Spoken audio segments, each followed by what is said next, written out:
Perfect, perfect.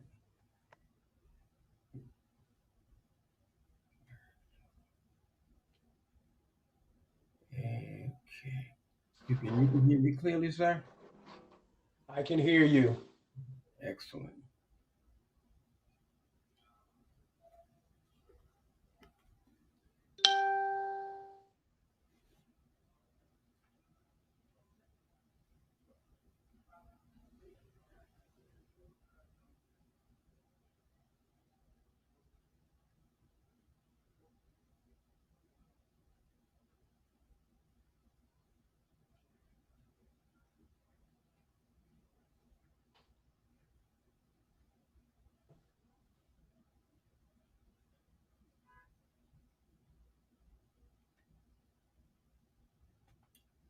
All right.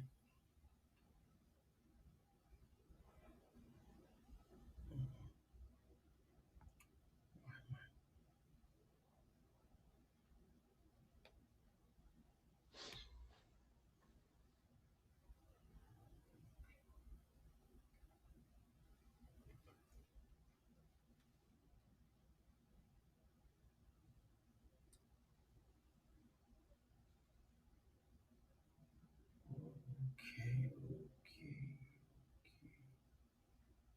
Should be on now. I should see myself.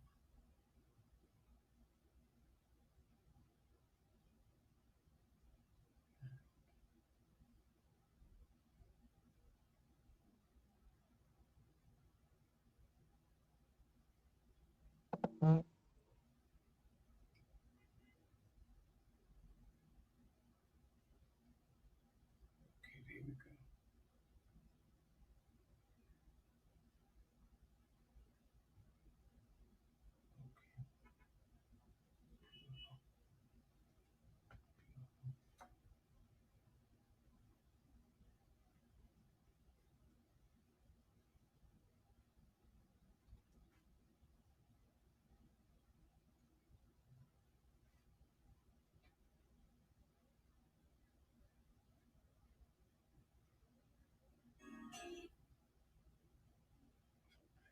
Yes.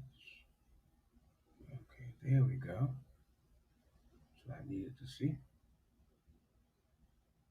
Share this in the messenger.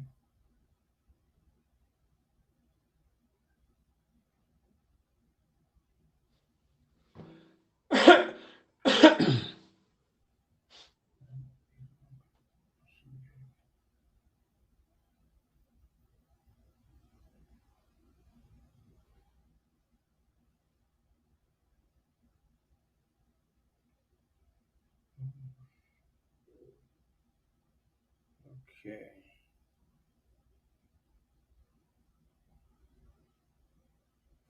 Amen. Welcome, welcome, welcome each and every one that is viewing. I see you. Amen. Let me know where you are viewing from. Welcome to the Apostles' Corner. We have a special guest today. Amen. I see Bethany is on, and I see Reverend Linda Hayes is watching as well. So let me know where you're from. Please say something. Holla at me. I'm Apostle Darrell Towns. I'm the visionary and founder of Wings of Eagle Christian Fellowship Ministries, which hosts which hosts this program today. Amen. With me today as my special guest, CAREY McCALL, the pastor of Cross Center Ministries in the state of Utah. Amen. And we bless God for my friend and my brother. Today, our broadcast today, we're going to be talking part two. If you missed part one, go back and go back from last week and look at part one. This is part two to depression and silent depression, is what we're going to be talking about today. If you have a comment, you have a question, you please put it in the chat area. I will see it and I will respond. Amen. So at this time, amen. Many people are going through, but before I go there, ladies and gentlemen, I just want you to, if you can, and you will, download the HAPS app, HAPPS. Download the app. Subscribe to this TV, the HAPS TV channel, Apostles Corner. Subscribe to me.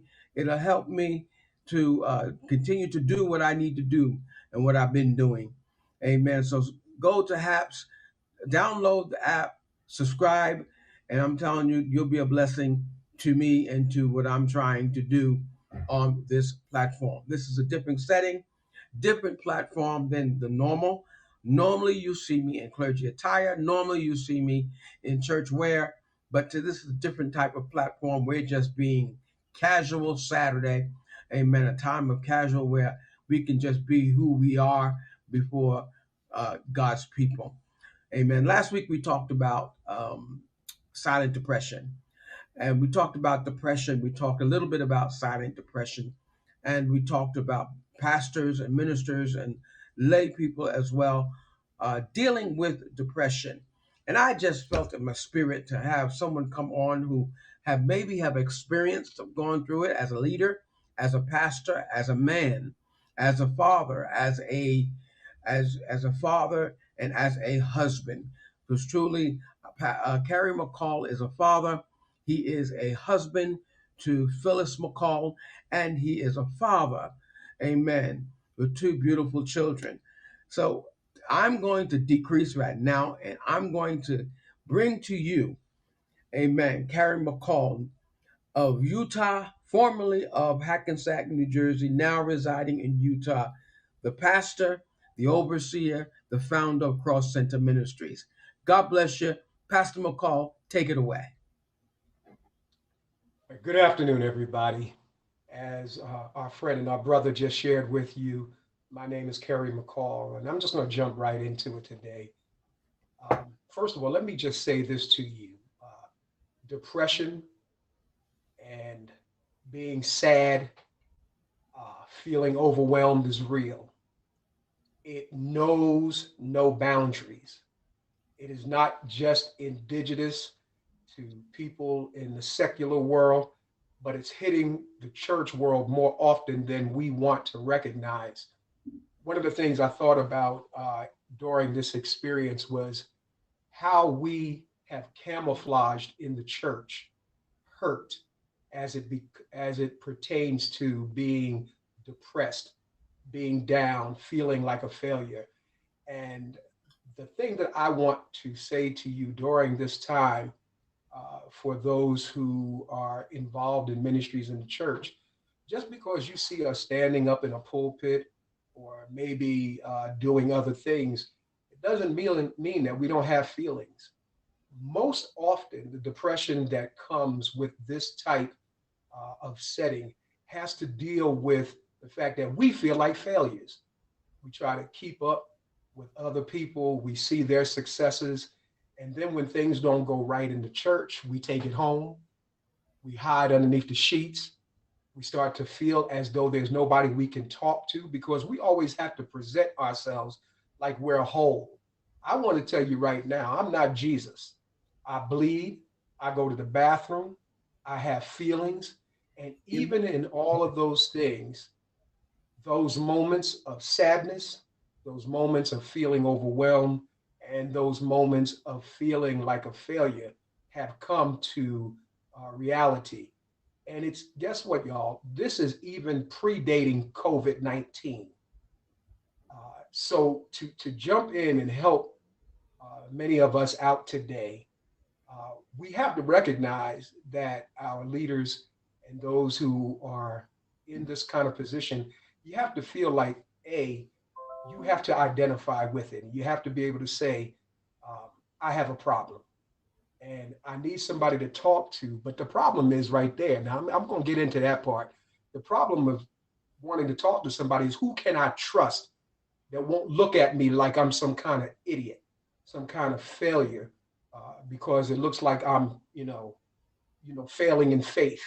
That is one of the greatest things we can do to harm people who are in the church setting, especially those who are in church leadership as pastors, evangelists, people of that nature. And when we talk about depression, we make it seem as though if you uh, are some type of person who's a faith leader and you reveal to your people, it's a sign of weakness. And you know what happens? We internalize that.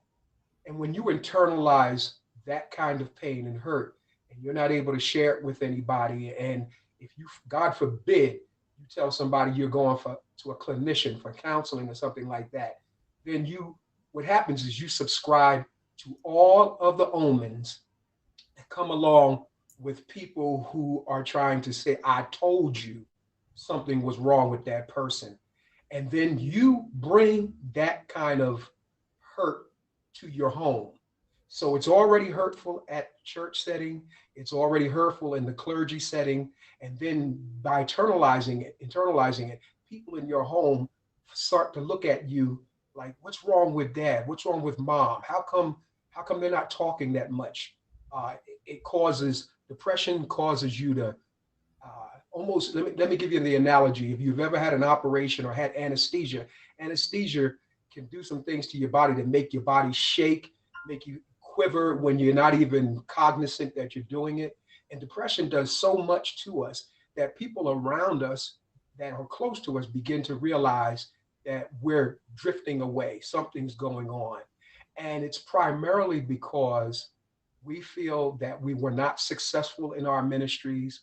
We didn't bring the amounts of people in that others do. Our gifts look like they're minimal. What happened to me, God? And then we drift away from all of those things that we once said that we believed.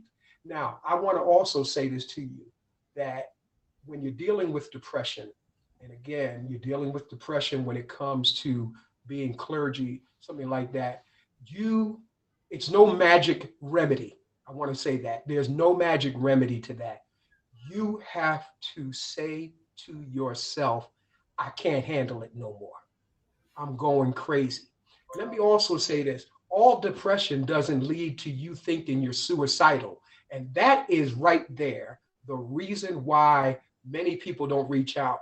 Because if you tell them I'm depressed, they're going to automatically start to think that you're thinking about killing yourself or that you're going to do something harmful. It's like having AIDS or something like that. People shy away from folk who appear emotionally unstable instead of being able to draw to them and say, hey, listen, if nothing more, I want to just hold you up and give you an opportunity to talk. So you have to resolve in yourself that I've got some problems I can't handle. You have to get to a point where you're whole enough in your thinking to say, you know what, let me go and get some counseling. And if necessary, let me go see my clinician, my physician, because you might need to go on some medicine. You might need to do that. And that doesn't make you weak. That doesn't make you less than who you are.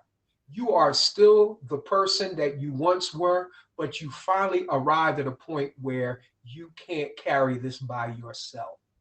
And that's one of the things that has been impactful in my world and in the surrounding world that I'm in. Too many times we don't seek help. And then when we get to the point where it's too late, then the tragedy starts. And so walking through depression uh, took a network of people close in my life to start telling me, first of all, we love you. I love you. Um, being able to say it's okay to not be okay. Can I say that to y'all today? It's okay to not be okay. Why is it that we give a pass to people in the world, but we don't give a pass to people in the church world? Uh, Pastors and preachers and teachers and evangelists and apostles and deacons and all of these folk go through life crippled in their bodies because they're trying to carry something that the world has been able to go and seek help on. And so I'm saying to you today, as an individual who has come down a path that I never thought I would be in, never thought. And here's another thing. It's also an act of denial. It's an act of denial. because we feel like we want to present ourselves as perfect. And so, if you're able to finally say to yourself that these are the things I've listed on a piece of paper that I just can't handle no more. And it's not just, listen to me carefully, it's not just your faith or you're listing what you're struggling with or thinking that you're weak and you're really not called in specificity that you're traveling. It's not that. It's acknowledging that, like anybody else, I have some issues that I'm working through, and the objectivity is to be made whole. You can't pray your way only through this. There's no miracle dosage. There's no amount of oil. We could dip you in Texas. You still gonna have emotional issues. We can lay you down prostrate and you can foam at the mouth. That's not going to salvage what's going on in your thoughts. It requires specialized help. Hear me, folks. It requires you to be able to get to the point where you say, I need to seek help. And in seeking help, follow through on the help. It's okay to go for counseling. Everybody needs to talk to somebody. I thought about this. Dean Martin in the Rat Pack used to say, everybody needs somebody sometimes. We need somebody. And here is the thing. If I had points to give you, I'd do it that way, but this is just laid back.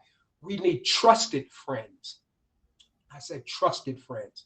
People who won't run and tell that. See, that's the problem. That's the problem. Can't tell clergy because they're running their mouth. Can't tell people on social media because they're going to run their mouth and say things like, I thought something was going on. And folk can't heal. They can't heal because they're constantly dealing with trying to come out of that dark place. And depression can take you down a road of no return if there's nothing inside you that's saying that I'm okay to go get some assistance, if there's no one around you to check on you. If you're going through that right now and you find yourself sleeping a lot, you're always wearing dark clothes, you get up, you're crying out of nowhere, you just start crying. You just start feeling sad out of nowhere. These are signals, these are signs that you're dealing with something. And it doesn't mean you're a bad person. It doesn't mean that you're crazy. Let's get rid of that. Let's get rid of that. You're not crazy because you're having a hard time. Statistics have proved since March of last year, March 13th to now, more people have visited the doctors for the reason of depression, being discouraged because of this shutdown. Now imagine how that has been now coupled with people who are already dealing with this disease. It's a disease, it's an illness. It's like having fungus. You let it keep going, eventually to overtake that area. You don't check on your blood pressure, eventually it becomes that silent killer. And this is what we want to prevent. It is time for clergy, it is time for people in ministry to feel whole. And then you have to get to a point where you begin to build up confidence and say, guess what? Okay, for the first 3 hours of my day, it didn't work. But the next hour, the next minute, the next second, things are going to come along because this didn't come on you all of a sudden. And it's something that is going to take time to go away and still manage. You may have to be on some medicine for a while. You may have to have some other help and talk. It's okay. I'm letting you know it's okay. You're still a man, you're still a woman, you're still a boy or girl, but the difference is right now you're going for personal help. And guess what? You will get better. All right, my brother, my time is up. Amen. Amen. Pastor McCall, just one question. How have you ever have you dealt with depression? Yes, I have. And so I illustrated some of those things in there. I've had points where I felt real sad.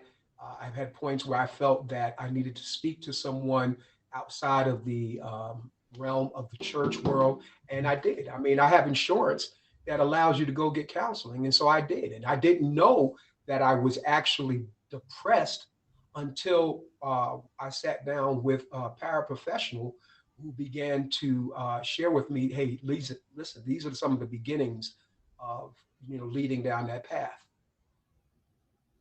Amen. Amen. Did you ever feel, one more question and we're going to get on out of here. Um, During that period of feeling, having these emotions and feelings and all over the place, so to speak, you have thoughts of suicide, thoughts of taking your own life. No, I haven't arrived at thoughts of suicide, but I have felt as though, well, what's the sense? I have nothing to contribute anymore. I have gotten to the point where I felt useless. I didn't want to get up and go about my day. I stopped getting dressed like I normally would, being active in social life, really getting involved with the family. And I knew something was going on at that point. But no, I hadn't moved towards the point of feeling like taking my life. I just felt worthless. Did it affect your family in any way? It affected, yes, it did, to the degree that they began to wonder, especially my children, hey, you okay, Dad? What's going on? And I must say, I tell you, I got a great support network, because when I was finally able to tell them, hey, listen, you know what? I'm carrying stuff inside. And sometimes, guys, I'm crying and things like that. They were like, it's okay. It's all right. They made me feel useful. They didn't put me down. They didn't look at me like, hey, my dad is, he's gone the way of the dodo. No, they didn't do that. They supported me. And as a matter of fact, especially my wife, she encouraged that I would go and talk to someone, and go see my doctor and things like that. And yeah, so you need a network, man. You need a network to help you out. Amen. Thank you so much, Pastor McCall. I pray that those who have been viewing and listening, those who are viewing by Facebook, please hit that share button. Those who are viewing by YouTube, please hit that thumbs up button and subscribe if you haven't. There'll be more lives like this. Amen. And if there's something that you want to talk about, matter of fact, those who are viewing, you got about 2 minutes. If you have a question out there, please put your question up in the comment area. And you got about 2 minutes and I will address it, or Pastor or Carrie McCall will address it. But you have like 2 minutes to do it. You're on the countdown. Go. So if you're viewing by YouTube, as I said, hit the thumbs up button and subscribe to the channel. There'll be more lives like this from the Apostles' Corner, different type of setting than our normal routine that we do on Sunday, because I want to reach people of all walks of life, of every area of life, and let them know that even though I carry a quote unquote religious title, I am still a human being. And as Pastor said, as my brother Carey said, you may walk around with being depressed and not realize it, or don't know what's going on and don't want to acknowledge it. Been there, done that. But thank God I was able to, as he said, seek help. So I encourage you, seek help. If you need to go, go. Preachers that are watching or that may watch this after I'm off, if you need to get help, go get help. It doesn't take you down to the bottom, nor will it put you over the top, but it will help you cope and go through whatever it is that you're going through. Thank you so much, my viewers who are viewing. I am Apostle Towns. This is the Apostles' Corner. Until next Saturday, 1:30. This Saturday I had to work, so I had to come on a little later. But until next Saturday at 1:30, not quite sure what the subject will be. But until next Saturday at 1:30, have a great day. Enjoy the rest of your Saturday. Bye-bye.